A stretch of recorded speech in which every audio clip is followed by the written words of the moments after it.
Let's switch to the negative side. Amongst teams that underperformed the worst last season in relation to their over-under win totals, the Celtics, the Lakers, the Pelicans, the Wizards, and the Cavs, all whom were plagued by either injuries, trade demands, or whatever happened to Boston. Ohm, who's your best bet to hit the under this season? This was a hard one for me, but I'm going to go with the Raptors. I know they just won the championship, but they lost Kawhi Leonard. And you know what? It's hard for me because I know how good the Raptors actually are without Kawhi Leonard. Dave and I saw them demolish the Lakers on one Sunday afternoon without Kawhi. Right. It wasn't even close. Seeing what Nick Nurse can do with these guys, Pascal Siakam.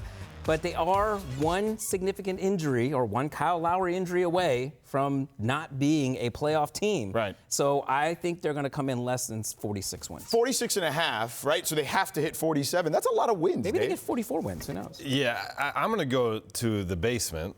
You know, the league projections has the Hornets and the Cavs at the lowest at 24.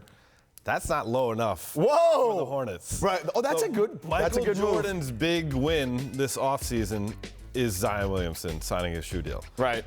Better embrace that win because you're not getting a lot of them next season with the Hornets. You know, you lose one of the leading scorer in franchise history in Kemba Walker. You replace him with Terry Rozier.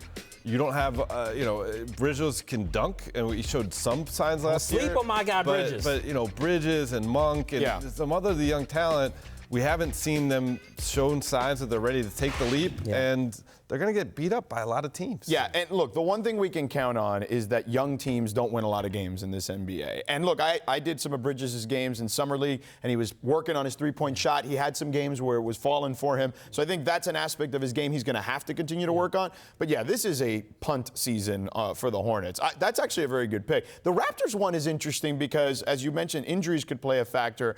But age also can play a factor. Some of the guys on that roster, like Kyle, are getting up in age. Gasol is certainly, Serge, right? Those guys are up in age. They lose Danny Green, which is kind of a glue guy. How much can Pascal ascend, right? Like, how much of it is going to be on him? I think those are all good questions. Kyle Lowry is not only coming off an NBA Finals run, he's on Team USA. Right. Which plays next month. Right. Into September. Yes. Then he's got to come back in the season. He is going to be grinding the whole year. Yeah.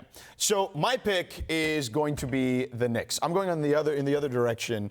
I mean, look. Come on, George. Vegas Heat Knicks hate. 26 and a half. That would mean they'd have to be 10 games better than they were last year. You're still mad at the Allen Houston shot at the end of that first round. There's 3 banners up at the American Airlines Arena since then. I don't think anyone has to worry about that anymore. But yeah, look, that's a lot of wins, like 10 more wins. And I love David Fizdale. I like what the Knicks brass is doing. I actually think that they have a plan in place. Now, whether they can execute in 21, that's a different story. But they've lined up the contracts to try to be a big player in free agency in 21 when a lot of great guys, again, can be free agents. So I like their plan. I just don't like their team. I don't think their team is very good. They have a mix of young guys who still are wet behind the ears and a bunch of veteran guys who don't necessarily fit. So under 26 and a half, you got them winning in the low 25, 20s. 24, like in that, low 20s. So is this an indictment of R.J. Barrett, though?